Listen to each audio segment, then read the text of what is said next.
So good morning, everybody. It's my great pleasure to introduce the seminar of today given by Stéphane Zaleski.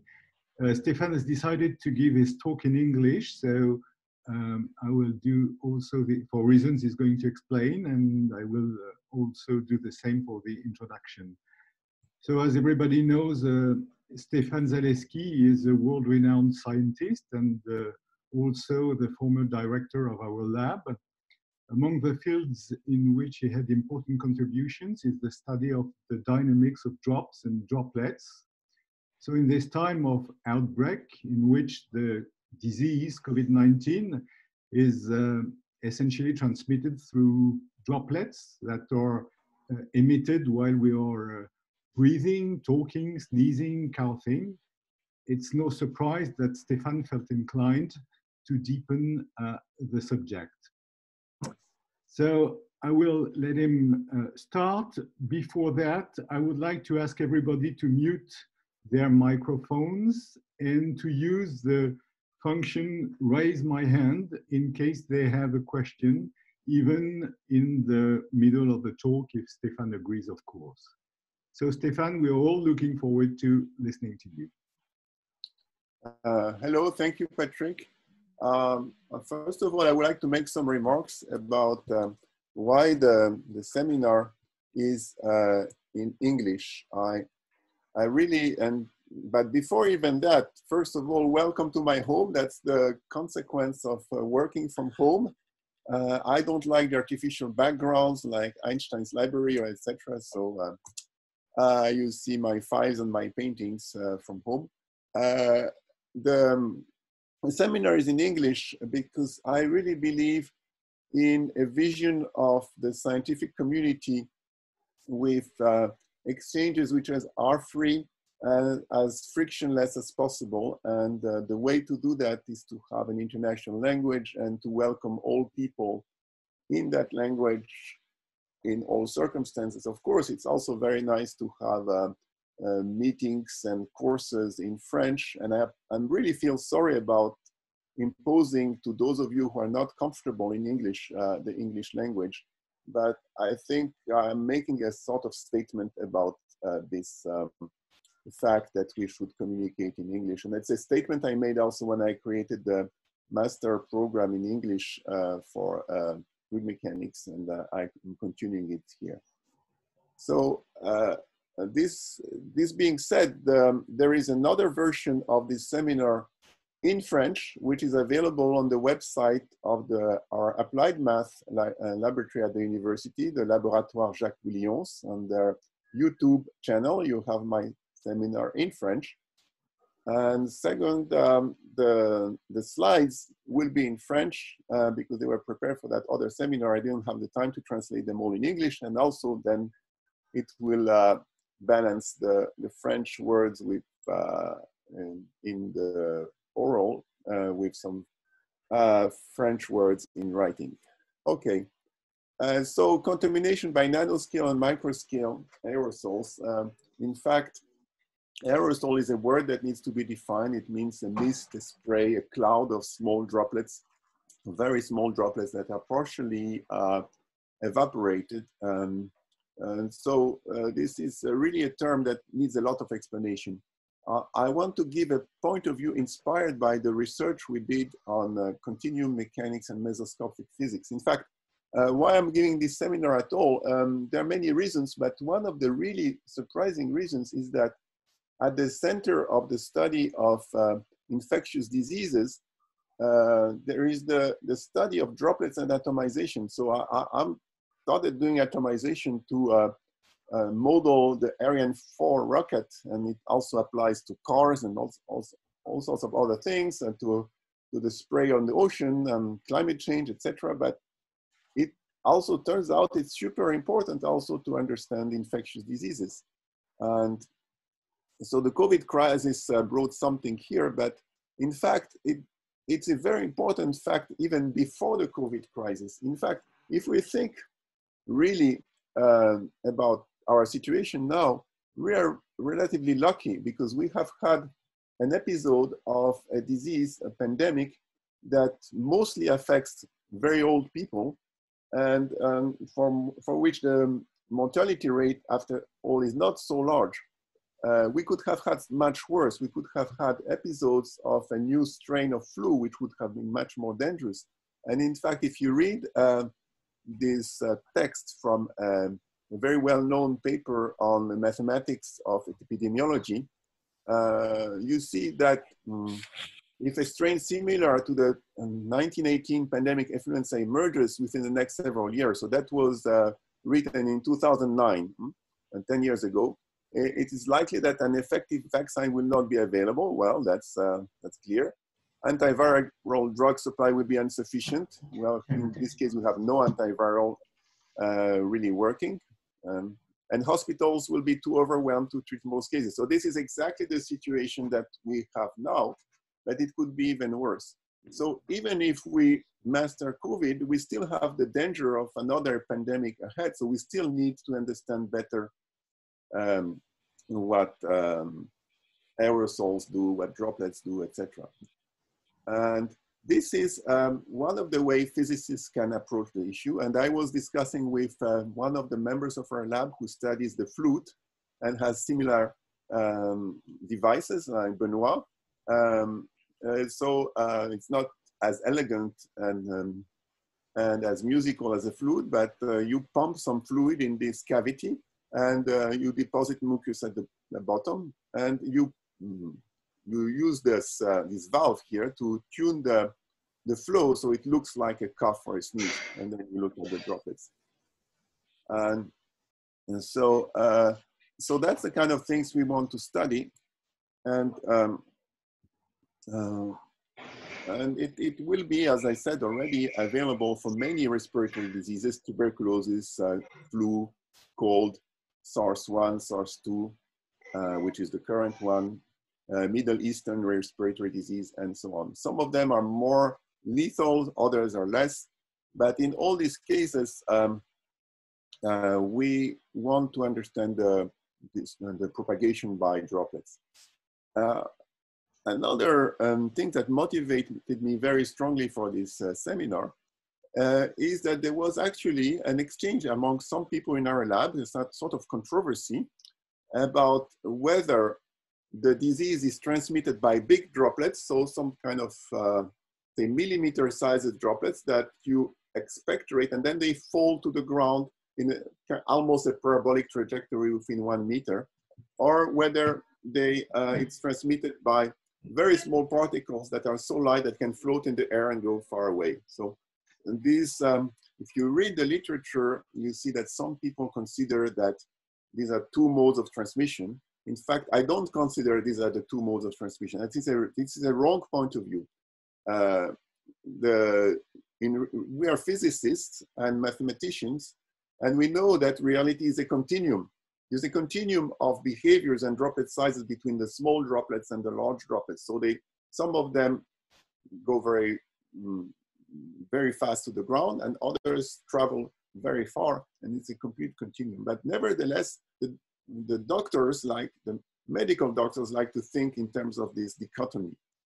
And if you read the literature, it seems to me, at least, that there are very few results on the COVID itself. But there are lots of papers on the other diseases, and the most papers that are available are on tuberculosis and influenza, grippe in French. And basically, if you read the papers, maybe I'm a bit biased towards the people who find the droplets interesting, but if you read the papers, they say basically, we do not know. We don't know whether the disease is transmitted by small droplets or large droplets. But what is known is that in some cases, such as tuberculosis, because of experiments on animals, on pigs or droplets, the very small droplets are inhaled and they go deeply into the lung. And in some cases, a one-on-one correspondence, there were, say, 100 droplets in the room, and you found that the rabbits had 100 points of infection in their lungs, approximately, not exactly 100. But so and this is a very old results, going back to even the 1930s. People have found some cases of tuberculosis also transmitted in that way, by accident, of course, in the lungs of humans. And so that's why I'm saying that all of these things, normal breathing, speaking and speaking loudly or yelling, singing, cough, sneezes, can be dangerous. Singing is a particularly interesting point because the vocal cords are vibrating, and if the vibration excites certain modes of instability in the droplet of mucosalivary fluid that can be around the vocal cords, there could be generation of a spray of droplets, which is of very particular characteristics. We don't know exactly what, but it's really worth looking at it. So let me continue. This is from the same paper that discussed the risks of a future influenza pandemic. And this gives you an idea of how epidemiologists model the transmission of the disease. So you have two people who share an apartment, say a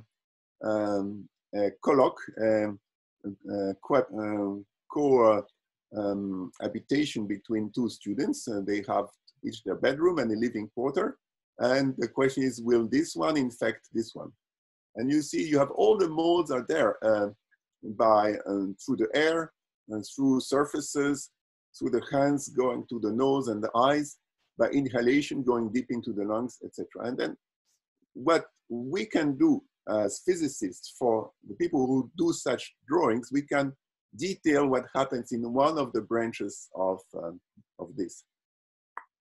There are some things that I will not discuss, but for example, the deposition of porous surfaces. Why is the deposition of porous surfaces different from the deposition non-porous surfaces? There may be even some solid mechanics there because the viruses have some capsize, they have some shells, and so understanding how these shells deform, change with temperature, etc., could be significant in this respect. The droplets that fall on the surfaces also can be re-emitted. If the droplet impacts on a solid surface, it can rebound. The droplets can collide. Bubbles on the surface can burst. And this is actually a well-known way of viruses being emitted. Those of us in the lab who studied the floating bubbles and they burst, they know the work of Blanchard, and Blanchard wrote a lot about the transmission of diseases. And even when you are pulling on in a water closet, that also creates droplets. So we have made this afternoon, you have a seminar. If you want to know more about that, you can listen to the PMMH seminar. But beyond Pasteur, we go to Pasteur thought it was solid particles. Fluge discovered it was droplets, and Wells introduced this distinction between aerosols, small droplets, and large droplets. And so this, I'm sorry, I don't know whether Christophe is there in the room. I finally never got his permission, so this is maybe illegal. I never got his permission to show this picture, but it has sort of stayed there. He's doing experiments at X on sneezing. So you see droplets trajectories here emitted by the sneezing. This is a bursting bubble from the paper of Blanchard. So you see the bursting bubble has a central jet drops. Those are those you can usually see or feel. And the film drops which come from the breaking of this very thin film here, which is big, maybe 10 microns or 100 microns thick, okay? And here you have the droplets emitted from a toilet. So you see the big droplets are, when you flush the toilet, the big droplets follow very nice parabolic trajectories, and the small droplets are carried by the turbulence in the air. So they follow sort of dispersed random trajectories that can take them very far. It's a nice illustration. And it's an interesting fact when you read about that, that in the US, usually don't have covers on the toilets. So in France, you can pull down the cover and avoid that, while in the US you cannot. Well, this is a visualization done by my coworker Lydia Borouiba, who also gave a seminar in the lab last year. So she's an expert on atomization, but she's also an expert on the transmission of infectious diseases. So the mouth of the person is somewhere on the left. This is a cloud created by sneezing that can go up to 8 meters. And here you have droplets falling to the ground. Those are the biggest droplets, which are ejected from the cloud, or actually in this field we call it a puff, relatively rapidly, while the smaller droplets are caught in a vortex, or a kind of heel vortex or turbulent puff, and are carried over these large distances. So there is a video, and I hope I can show it to you. It takes a little while for the video to start. Okay, so now I will try to share the screen with the video. Pascal, do you see the video, the screen of the video? Patrick, sorry. Sorry, Patrick, yes. do you see the video? Yes. Yes, you can stop now. Okay, so I'm starting the video. So you see now the situation near the mouth of the person.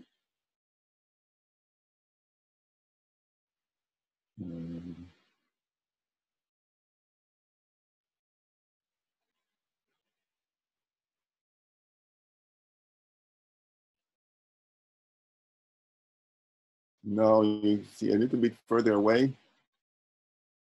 You see the mist of small droplets that go further.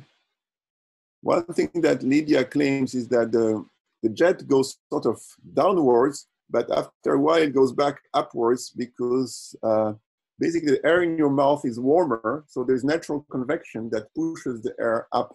So you can maybe see it a little bit here, this spot going up. But maybe it goes up for different reasons than buoyancy. Maybe it's the vorticity dynamics that send it up.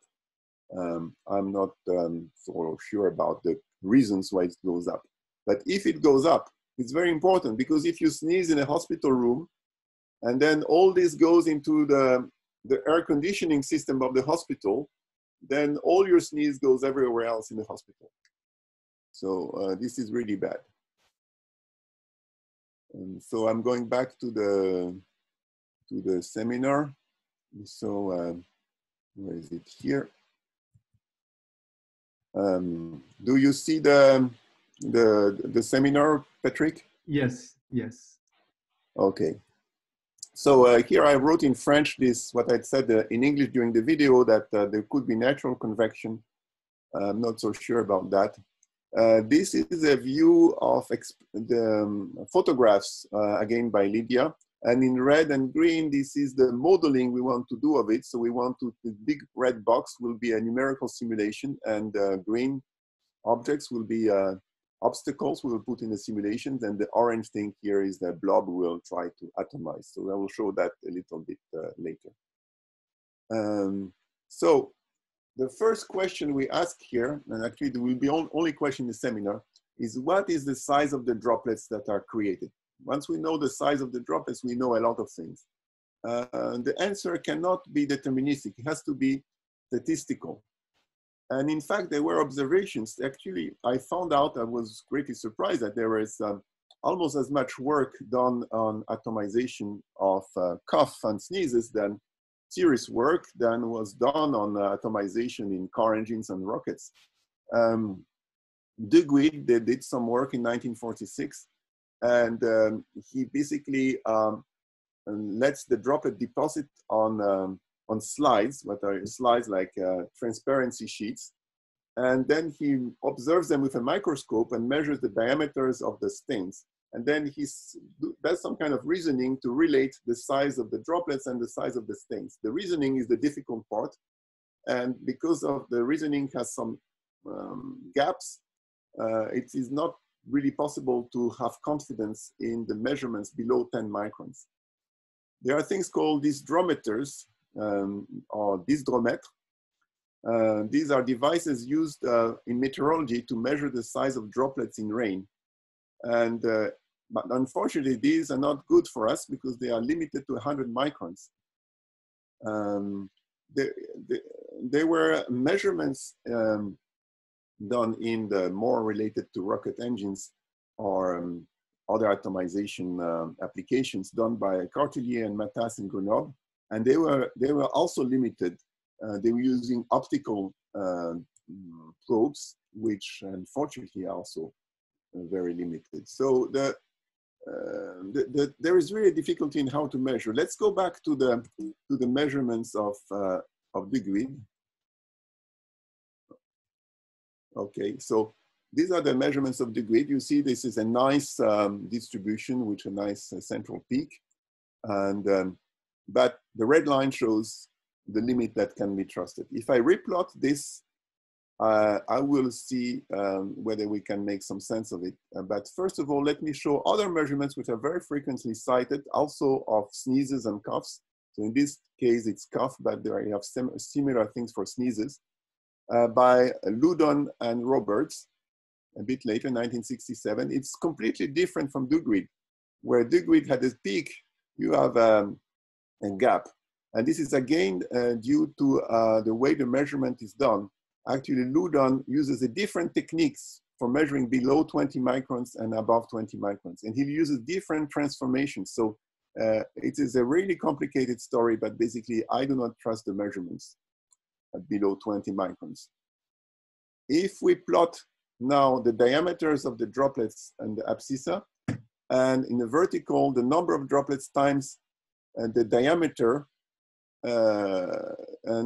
then a log normal distribution should be a parabola. So you see you have a very nice parabola for Duguid. Unfortunately, the parabola is very nice below 10 microns. So you cannot really trust that. A lot of people also try to fit log normal. And actually, very surprisingly, even since the 1930s, I think, and certainly from the 1950s, a lot of people try to fit a log normal in the entire range. But I see no evidence that this should be a log normal. You could just as well say it's a flat line, which I call a Pareto fit. And a flat line is just as good. And there is a second question we'll have discussed very briefly. What's the effect of evaporation? So the best answer to that, what I found, was in a paper by Nikas, where basically he estimates the amount of non-volatile components in the mucosalivary fluid. You can do that yourself if you have a cold, if you have a rhinovirus, you will create a lot of mucus, and the mucus dries, and there is a lot of things that do not evaporate in the mucus. So the estimate done by some co-workers is that basically there is 1/8 of the volume which is non-volatile, so the diameter is divided by 2. So if you emit a 20 micron droplet, it becomes very quickly a 10 micron droplet, but it doesn't become any smaller. So that means that even with evaporation, you get a lot of droplets in the 10 micron range. Another thing which everybody wonders about is how much virus there is in these small droplets. If you think that maybe in a 1 micron droplet, you have a very low probability of having a virus, then there is no contamination by these droplets. But in fact, for other diseases than COVID, people have estimates of the amount of viruses, and the estimates lead to the conclusion that there is a certain degree of contamination, even by the 5 or 10 micron droplets. There were more recent reviews on COVID that also showed transmission in the range of 2 to 8 meters. That another paper by Lydia Beruriba, not the paper on the sneeze, but there's a kind of literature review. So there is a lot of evidence that we have contamination by these small droplets. So what can we do as scientists, or as scientists in the continuum mechanics community? We can solve the Navier-Stokes equations, which I have written here. These are the usual Navier-Stokes equation with just this surface tension term here, which is a difficult singular term with a delta function here. Kappa is the curvature of the interface, and the viscosity is also variable. We study incompressible flow. We could discuss compressible flow, and we could discuss that. In fact, we have some plans to do also some compressible simulations. We'll discuss that if there is enough time. The interface is followed by saying that it moves at the surrounding fluid velocity. And we can express that either as it is, which becomes a kind of geometrical prescription, or we can use an implicit formulation with a function chi that varies between the phase and is transported by the flow. So the function is transported. And the second formulation leads to the volume of fluid method. The first formulation leads to the front tracking method. And we in fact study both kinds of methods. And we also could do level sets if chi was smooth. Atomization is a field in the numerics that has advanced considerably. And if it seems that every 6 years, we gain 3 orders of magnitude in the power of the simulations. The last progress here is the one performed by Stéphane Popinet, which didn't increase the number of grid points by 3 orders of magnitude, but reduced the CPU time by so much that it is still a progress by 3 orders of magnitude. And you see the images that you get finer and finer structures as you reduce the number of grid points. Then you see the one on the top, you know it's wrong. When you see things like the one here, you have a little bit more confidence that we're doing the right thing. These are the kind of experiments that people are doing. I mentioned Cartulli and Matas because of their probe. So it's not like the Cov experiment, but it's eerily similar. And you have tranquilizers, you have this separating plate here, and you have a camera and a computer to analyze the flow that is here. And, but the probe is not represented here. The probe is somewhere here and catches the droplets and measures their size. So this is a schematic view of the same experiment. And to simulate this flow, we couldn't really do it at the time this was done. There was no good code to do it, so we developed a new code. But I don't have really the time to give the details of this new code. It's called Paris, and was mostly developed by Tryggvason, Ling, Fuster, and Scardavelli.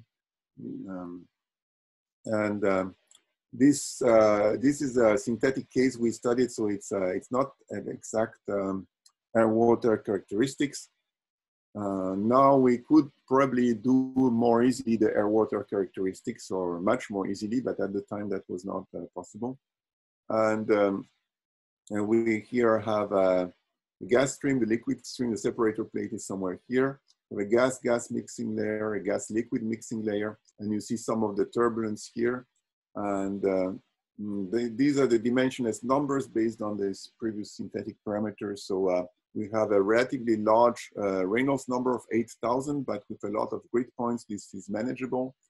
We have a density ratio of 20. And a ratio of dynamic pressures also of 20. So that's why we call this the A20 case. We have studied the sequence of grids. The point is to try to achieve convergence of the simulations as you refine the grid. And this is the result. We see all these kind of colored complex structures which visualize the turbulence in the gas-liquid mixing layer. We see all the characteristics of turbulence, such as hairpin vortices, wave vortex interaction, and turbulent wakes. And we see these big red tubes, which are the gas-gas mixing layer that I'm going to go back here. So this is the gas-gas mixing layer. Here it is in blue. but in this image it is in red. So this big structure is the gas-gas mixing layer. The view of all these vortices are sort of hiding the view. So this is a view without the vortices. It's also a small movie, so you can see how the waves form and how they break. And so how they give rise to droplets. Here I'm showing again the gas-gas mixing layer and the gas liquid mixing layer in orange, and you can see how the vorticity develops near this the crest of these waves. And so this is the phenomenon that gives rise to the ligaments, the kind of thing, the large peak of velocity and vorticity here. And this is the mechanism of droplet formation, which is the thing that is of most interest to us. After all, what we want to know is how do the droplets form, so we can understand how they come to have such varied sizes.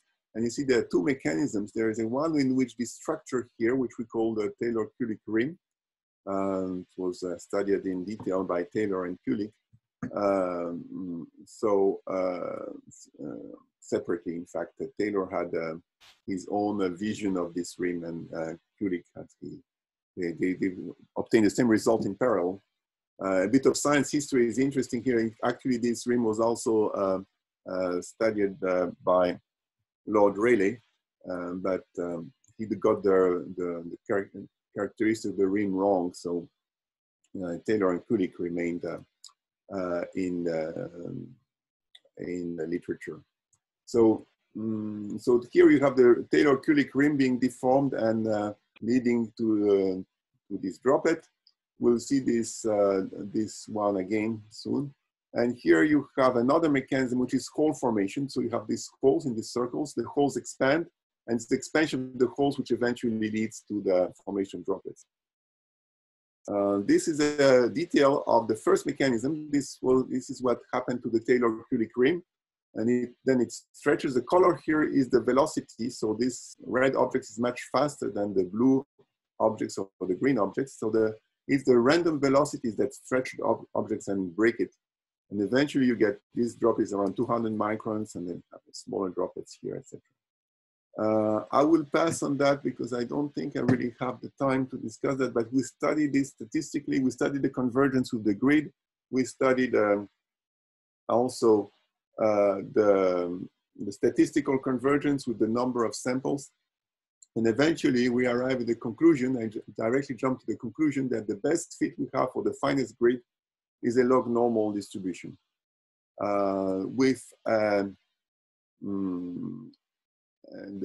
value sigma here is the standard deviation. So it's called also the geometric standard deviation around 1. It's interesting because if you compare that to DuGrid, in DuGrid, if you feel, and let me go back, you remember DuGrid, right? You remember the histogram obtained on cuffs. You obtain the same thing, but with a much bigger sigma. But sigma is dimensionless, so it's hard to understand how sigma can vary from one experiment to the other, and we really need to know more about that. And so, so one possibility is, in fact, here you see the vertical here is the grid size, and one possibility is if the more you reduce the grid size and you maybe go down to a grid size of 100 or 10 nanometers, you will get more and more small droplets. So sigma may be, in fact, too small because we have two coarse grids still. This is a view from the Matas and Cartelier experiments. Again, sigma is between 1 and 1.8, but again, the log normal is a pretty good fit. These are simulations. So we are really embarrassed here because, okay, we seem to see a log normal, but there is a lot of controversy in the field. Some experimentalists saying that the log normals are wrong, are not seen in, not Cartelier and Matas, of course, but other experimentalists are saying that the log normals are wrong and they should be gamma distributions. So in order to try to gather some evidence, I'm showing other simulations by Marcus Herrmann. And So among the people who say that it's not normal, there is Emmanuel Villermo, who is talking this afternoon, as I said a little earlier. So you can have the other point of view this afternoon.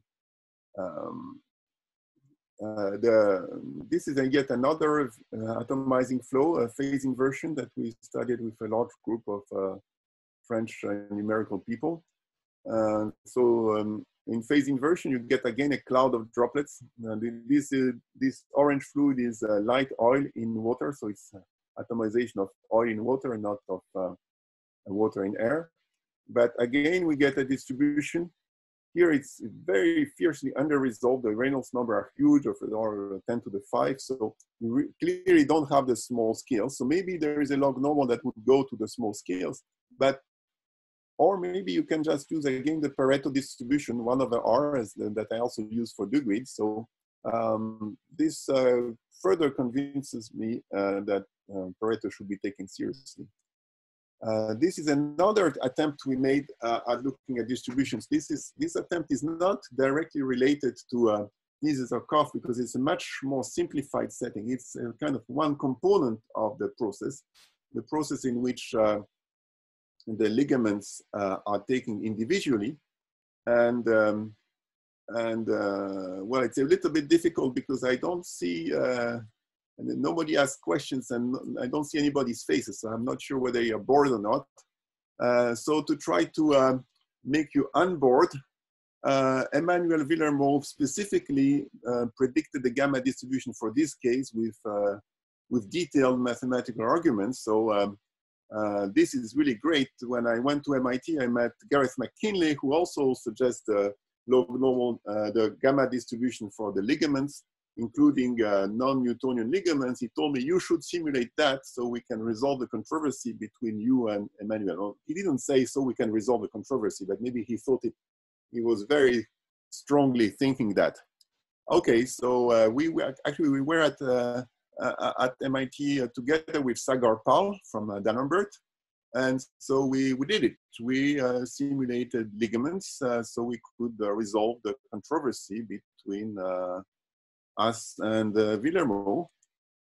And so I don't know whether Sagar agrees me to take this controversial point of view, but he will, I don't even see whether he's in the room. No, he's not in the room, so too bad for him. But these are Sagar simulations. To the left, you have 3D simulations. To the right, you have axisymmetric 2D simulations using the Basilisk code of Stéphane Papinet. And so the conclusion of this slide is that axisymmetric is good. It gives us the correct droplet sizes. The other conclusion is that you have some so-called satellite droplets here. You have secondary droplets that are caught between the big droplets. So that's a mechanism for making a few very small droplets. And here is the distribution. So we have a huge number of droplets. We have, perhaps that's the first time I'm seeing more statistical power in a simulation than in the experiments. Experiments typically have 5,000 droplets. Here we have 60,000 droplets. We see statistical convergence in the inset here. We see how increasing the ensemble sizes increases the precision. And we see we have gamma, log normal, and Gaussian. The best fit is really the Gaussian. And the gamma you have is a gamma of a large n, and a large n is a way of making the gamma look more like the Gaussian. So in fact, this is not the finished study, but for the ligament, we can get precise answers and get something that looks like Gaussian. It doesn't take care of the small droplets. The small droplets are here, and you cannot really see them, and they're not really described by any of the distributions. So the small droplets are still in history. It does not work. It doesn't give you log normal because it's a single ligament. And in fact, that the full atomization process will be a superposition of a lot of zillions of ligaments. And if you have all these ligaments together, then you have to take into account the distribution of ligament sizes. So I will come back to this later. Now let's see the full process again. The process goes through 4 stages. A primary instability between gas and liquid. So this primary instability is typically Kelvin-Helmholtz instability of sheared fluids.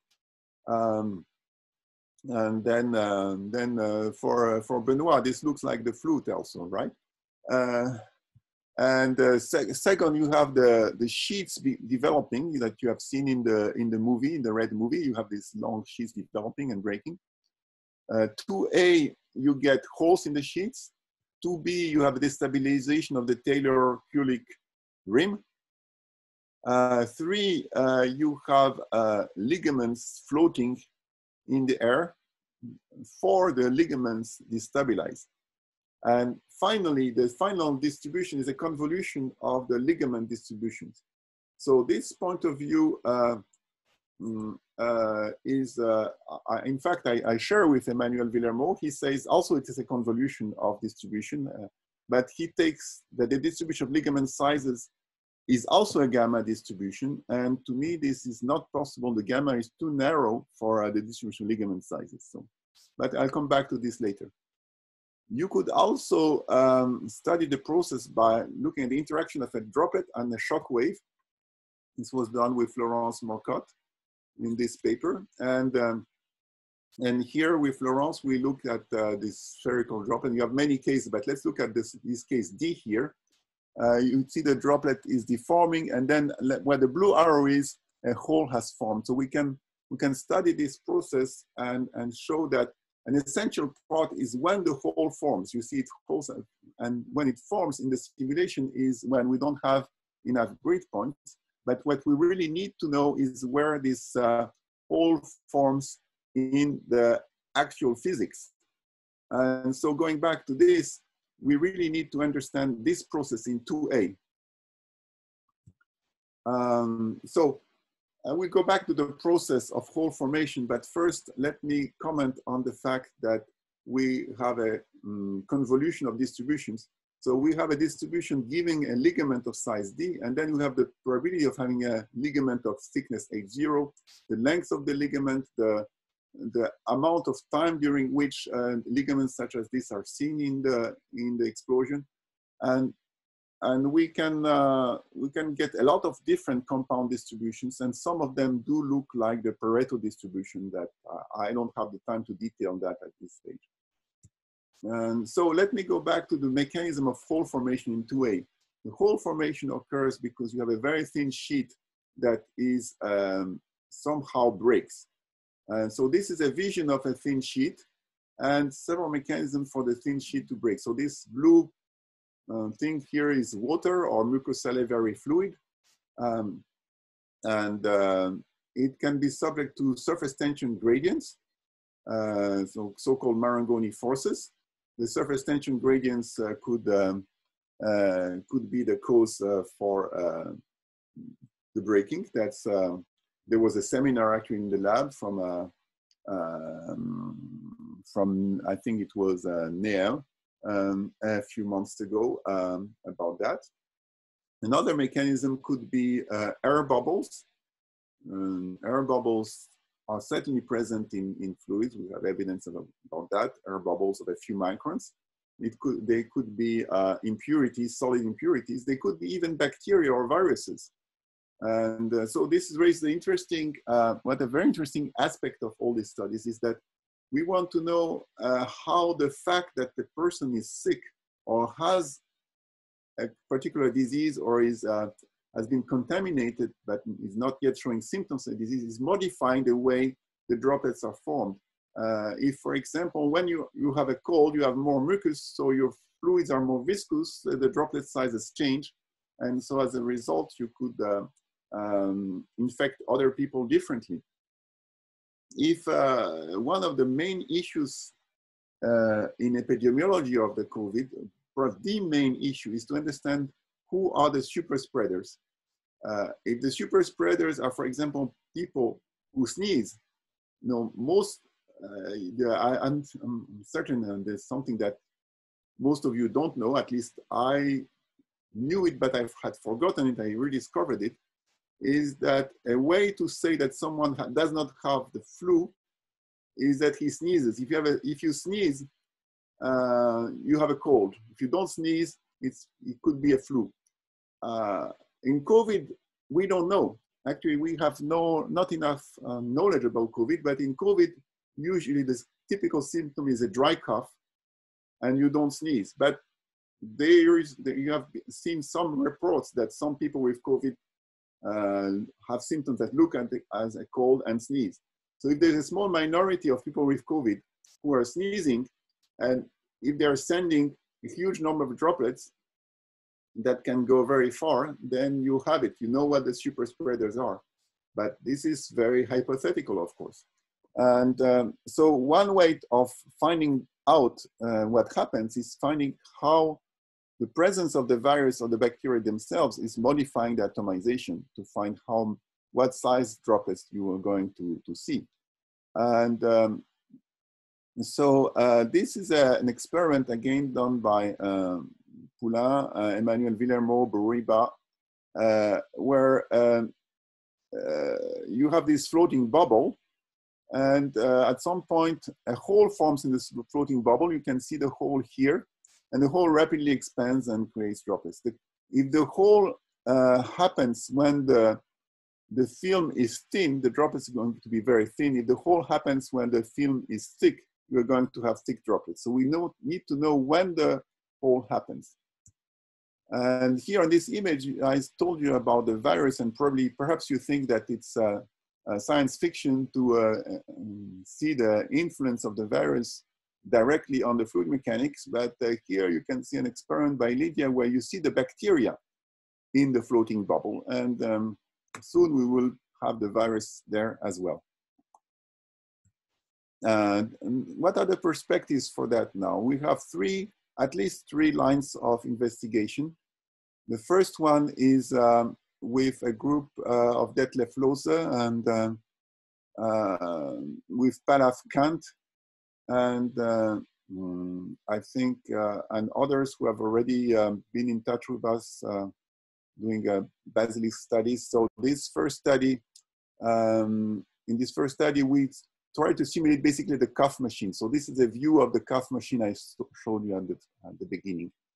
The stage 2 will probably be a square cross section, just as in the cuff machine.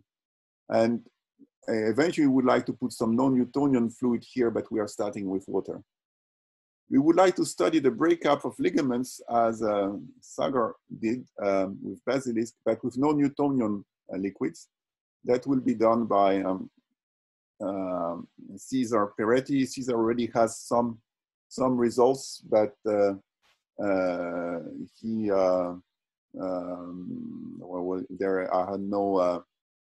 is nothing spectacular to show yet, but soon will be. And finally, we have this flow here of the bursting bubble that will be studied by Jacob Marek, who recently joined the lab. So let me show you a first simulation by Raphael Villiers, who is joined the lab also very recently. Raphael Villiers did a simulation with typical sneeze parameters. I have failed to give you the full parameters. I will give them orally. The velocity is 30 meters per second. The viscosity is 5 times the viscosity of water to account for the fact that the mucosalivary fluid is more viscous than water. The diameter here is 1 centimeter, and the air, of course, has ambient air characteristics at 20 degrees, which is wrong since this is more like 30 degrees. But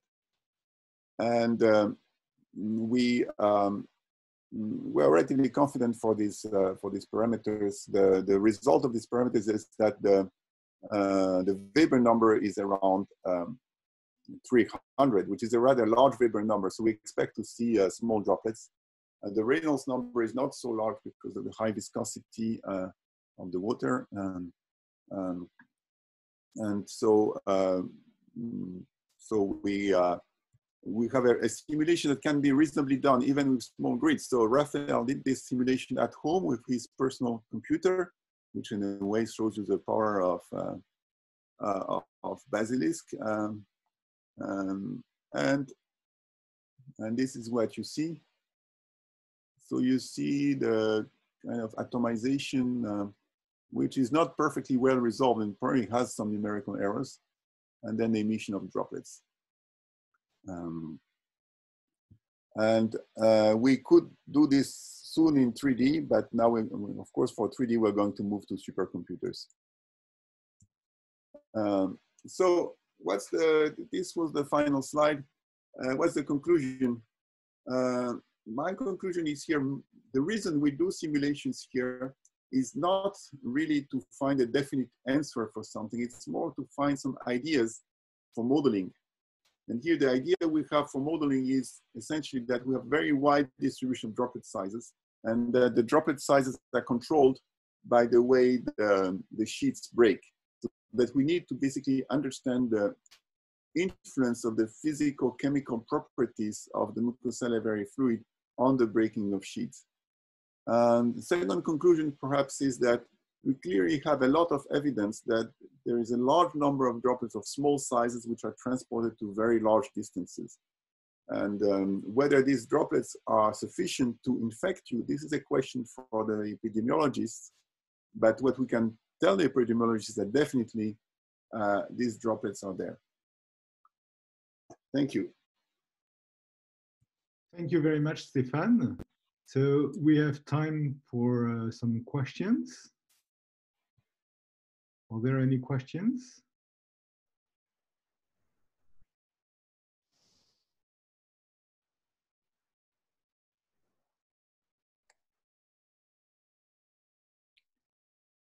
Stéphane, it's Damir here.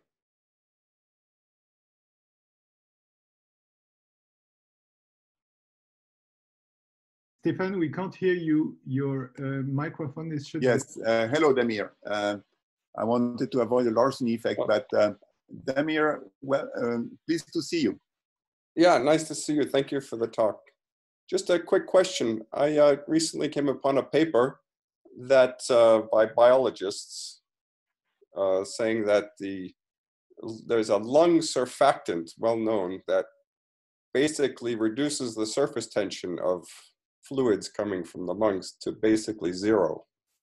Mm-hmm. What do you think this will have as an impact on your scenario that you have presented? Well, if you the quick answer, which is probably wrong, would be that if you reduce the surface tension, you increase the vapor number, and then you get smaller droplets. But perhaps a more refined answer is that sometimes surface tension will affect the way the liquid sheets break, and it can be affected in a complicated way. It could also, reducing the surface tension could create mechanisms that make, and the surfactants could create mechanisms that make the sheets break more quickly. You really need to see, do bursting bubble experiments with the surfactant to see how it affects the breaking of the sheets, whether it delays it or the contrary, it promotes it.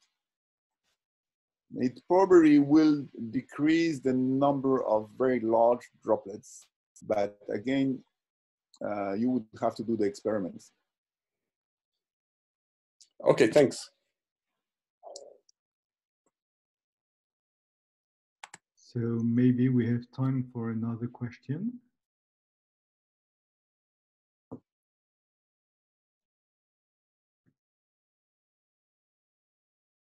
Maybe I can ask a question while someone is thinking about his own. I have the mind picture that there is a critical size of droplets. When they are big enough, they fall. They feel gravity and they fall to the ground. And yes. when they are small enough, they can stay indefinitely in the air and can be conveyed by the motion of the air or the atmosphere. Is it a correct picture? And what would be the critical size of the droplets? Well, yes, this is a very simple fluid mechanics exercise. You compute the Stokes sedimentation velocity of a droplet, and you typically see that 100 micron, they fall extremely quickly to the floor, and in a few seconds. And at 10 microns, they can stay a few minutes, and so the fall velocity is so small that any natural convection or turbulence in the air will carry them. So the frontier is somewhere between 10 and 100. Okay, thank you. But then if a droplet starts at 20 microns, very quickly it will be reduced to 10 and so on. So the 10 micron droplets will float a while, and then it will be reduced to 5 microns. And the 5 microns is the official limit, the limit defined by Wells, and it's still used by a lot of the doctors. But we're saying you shouldn't do that. You should look at the circumstances, and you basically have a spectrum of behaviors.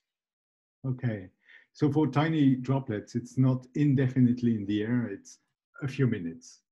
Is that right?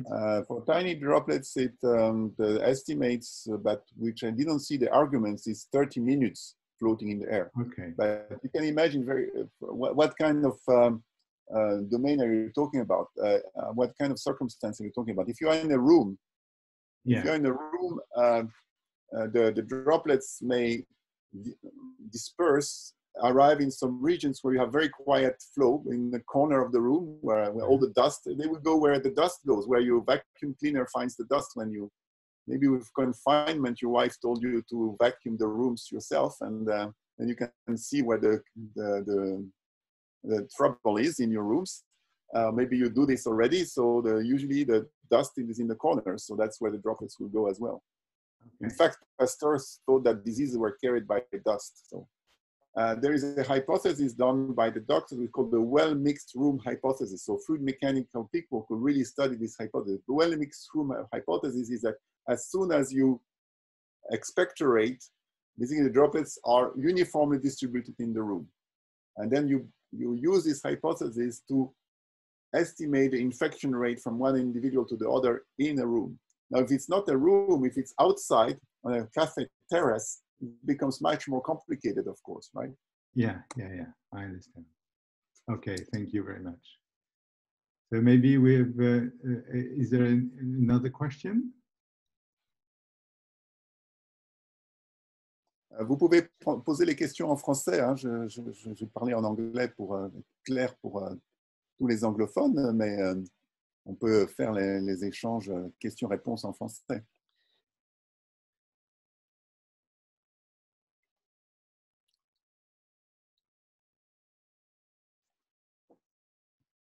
Maybe I have a question. Okay. You were showing in some of the slides, just briefly, I think it's 49, you were saying that you will be considering a flow in a non-Newtonian, like a jet of non-Newtonian. And I was thinking, does it need to be taken into account like energy equation, because the viscosity can be as a function of temperature. A mucus doesn't have the same rheology when you have a cold or when you are healthy. So first, my first question is, what type of rheology you will be considering for the non-Newtonian case? And also, we have not decided on the rheology yet, but we do have Oldroyd B, which has been already coded in Basilisk. So the easy answer is to go on with Oldroyd B. Does it answer your question? Or yeah. You also have the question about temperature. Yes, of course, we need the energy equation, but we need the energy equation because of the viscosity dependence on temperature, but also very surface tension dependence on temperature, and also because we have buoyancy effects. So for all these reasons, we would definitely need the energy equation. Thanks.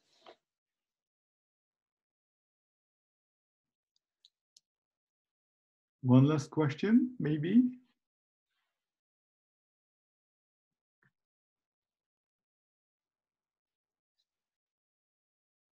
Okay, so if not, we are going to thank Stéphane very much for this very interesting talk. Thank you very much, Stéphane. Okay, we have the images. Thank you, Patrick. And so goodbye, everyone. Goodbye, Stéphane, and thanks again. Okay. Bon, bien.